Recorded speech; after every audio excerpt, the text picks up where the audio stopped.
आप शास्त्रों का दर्शन करें तो शास्त्रों में बताया गया है भगवान को किसी भी प्रकार से प्राप्त किया जा सकता है। भक्त कई प्रकार के होते हैं। चतुर्विधा भजन्ते माम, 4 प्रकार के लोग होते हैं जो मुझे भजन करते हैं। आर्तो जिज्ञासुरर्थार्थी ज्ञानी च भरतर्षभ। बाबा गोस्वामी तुलसीदास जी भक्तों का 4 प्रकार का वर्णन किया। भागवत जी में कपिल देव भगवान, मैया भगवती, देवहूति को भी 4 प्रकार के भक्तों का वर्णन बतलाए हैं कि भक्त कितने प्रकार के होते हैं। एक भक्त होता है महाराज जो केवल मूर्ति में भगवान का दर्शन करता है। वो जब जाता है मंदिरों में तो जाते ही भगवान का दर्शन करने लगता है, प्रेमाश्रु से अप्लावित हो जाता है, भगवान को गदगद हृदय से भगवान का दर्शन करता है। लेकिन जिम ही वह महाराज मंदिर से बाहर आता है तो मंदिर के बाहर जितने भिक्षुक बैठे होते हैं उनका दर्शन नहीं करता, उनमें भगवान का दर्शन नहीं करता, उनसे घृणा करता है। तुरंत लोगों जब उनसे बात करते हैं तो वो क्रोधपूर्वक बात करता है। भगवान का दर्शन तो मंदिर में करता है लेकिन बाहर नहीं दर्शन करता। तो बाबा गोस्वामी तुलसीदास जी कहते हैं कि निम्न कैटेगरी के, निम्न श्रेणी में ये भक्त आते हैं जो केवल मात्र मूर्ति में भगवान का दर्शन करते हैं। द्वितीय श्रेणी में आते कौन हैं? जो भगवान को मंदिर में भी दर्शन करते हैं, अपने माता पिता के भी भगवान के रूप में दर्शन करते हैं और भगवान को अपने माता पिता, गुरुजन, सज्जन एवं जितने लोग हैं उनमें भगवान का दर्शन करते हैं। ऐसे द्वितीय श्रेणी में आते हैं। लेकिन उत्तम श्रेणी में कौन आता है? तो कहते हैं कि सिया राम में सब जग जानी, करऊं प्रणाम जोर जुग पानी। कि हम आत्मा गुड़ा के सर्वभूताशय स्थितः, अहमादिश्च मध्यम च भूतानामन्तमेव च।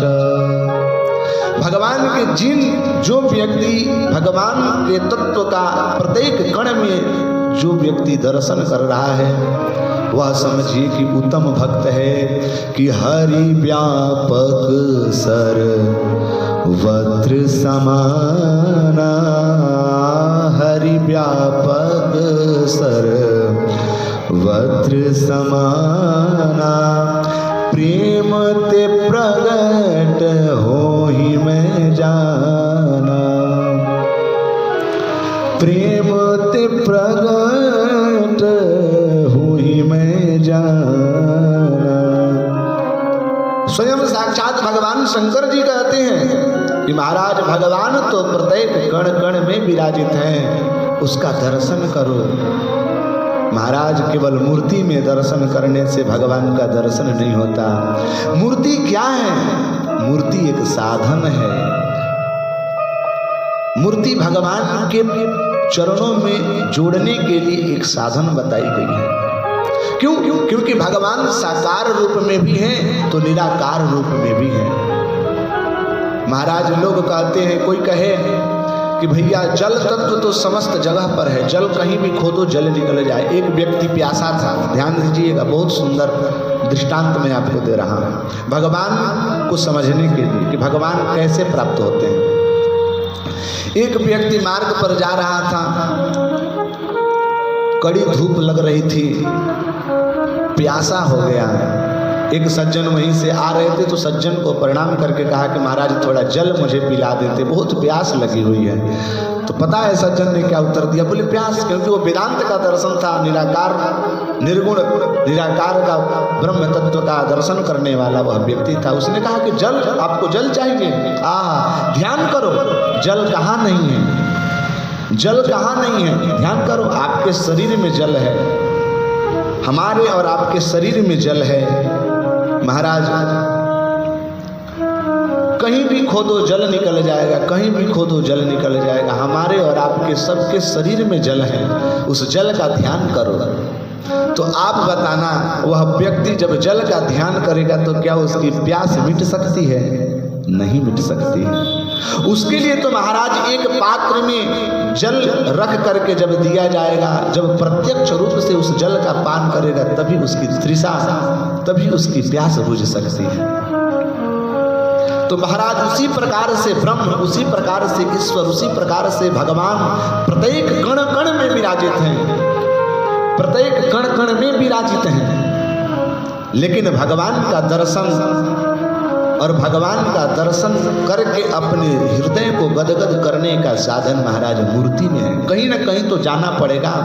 आखिर भगवान कैसे दिखते हैं, भगवान का दर्शन कैसे किया जाए, भगवान देखने में कैसे हैं, इसका भाव कैसे पता कर पाएंगे। भगवान तो निराकार है, तो साकार के रूप में भगवान आते हैं कि सो केवल भगतन हित लागी। भगवान भक्तों को हित करने के लिए, भगवान भक्तों के हृदय में अपनी छवि तुत करने के लिए भगवान धराधाम पर अपने नाना प्रकार के अवतार लेकर के आते हैं। बोलिए राधे राधे। वही अवतार, वही साकार सगुण आकृति को हम सब मूर्ति में स्थापित करते हैं कि व्यक्ति जाएंगे और उस मूर्ति में भगवान का दर्शन करके अपने हृदय को आह्लादित करेंगे, भगवान का भजन करेंगे। तो भक्त कितने प्रकार के हुए? भक्त 4 प्रकार के हुए। कई प्रकार के भक्त बताए गए हैं। आर्तो जिज्ञासुरर्थार्थी ज्ञान च भरतर सभ। भगवान का भजन करने वाला किसी भी प्रकार से भगवान की भक्ति करके भगवान को प्राप्त कर सकता है। लेकिन जो मैं अभी निवेदन कर रहा था कि लोग कहते हैं कि मूर्ति में पूजा नहीं करनी चाहिए। महाराज उनसे प्रश्न करो कि महाराज मूर्ति में यदि नहीं पूजन करोगे तो आखिर किस चीज का करोगे, क्या प्रमाण है? अब एक व्यक्ति सज्जन बैठे थे, नास्तिक थे महाराज, नास्तिक थे वो परम, तो बार बार कहते थे कि मूर्ति की पूजन नहीं करनी चाहिए, मूर्ति का पूजन नहीं करना चाहिए, मूर्ति में क्या देवता है, वो तो पत्थर केवल है। बोले चलो ठीक है। एक दिन संत उनके दरबार पर गए भिक्षाटन करने के लिए। उसने मना किया क्योंकि नास्तिक था। बोले कि दान पुण्य कुछ नहीं होता भैया, आप चले जाओ। बोले ऐसे क्यों बोल रहे हो? बोले कि मैं मूर्ति पूजा को नहीं मानता, मैं देव उपासना को नहीं मानता। संत जी बोले कि मैं आपके गृह में थोड़ा विश्राम करना चाहता हूँ। तो उस सज्जन के पत्नी बोली कोई बात नहीं, शांत हैं, थक गए होंगे, चलो कोई बात नहीं, बैठा लो। तो जाकर के महाराज सोफा लगी हुई थी, उसी पर संत बैठ गए। समाचार चल रही थी, तब तक से उनकी दृष्टि एक छवि चित्र पर पहुंची। छवि चित्र पर पहुंची तो सज्जन से पूछा संत ने, वो किसकी फोटो लगी हुई है? तो संत सज्जन तुरंत बोला वो हमारे दादाजी की फोटो है। तो तुरंत संत ने उस फोटो पर थूक दिया। तुरंत सज्जन के जो दादाजी थे, दादाजी के फोटो पर वह संत थूक दिया। यह देख करके तुरंत सज्जन जो है सेठ जी डंडा निकाल करके तान लिए। बोले कि मेरे दादाजी पर थूके हो?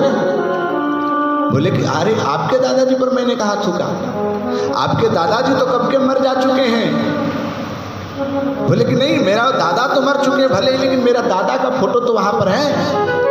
तो बोले कि अरे फोटो भले ही है लेकिन उसमें दादाजी तो आपका बैठे नहीं है। मैं थूक दिया तो फोटो पर थूका हूं, आपके दादाजी पर तो थोड़े थोड़े थूका हूं। सज्जन बहुत बिगड़ा। तो संत उसको समझाए कि जिस प्रकार से आपके फोटो में दादाजी का केवल मात्र छवि चित्र है किंतु उसमें दादाजी नहीं है, फिर भी दादाजी का भाव आपका है कि नहीं कि मेरे फोटो में दादाजी बैठे हैं। ठीक उसी प्रकार से भले ही पाषाण के रूप में ही भगवान विराजित हैं, लेकिन भक्तों का हृदय में महाराज वो साक्षात भगवान विराजित हैं। माँ भगवती मीरा के साथ यही हुआ था। वो बेचारी गिरधर गोपाल को समझ करके और भगवान में लीन हो गई और भगवान के उस पत्थर में समाहित हो गई। आप सब कथा जानते हैं। बोलिए भक्त वत्सल भगवान की जय।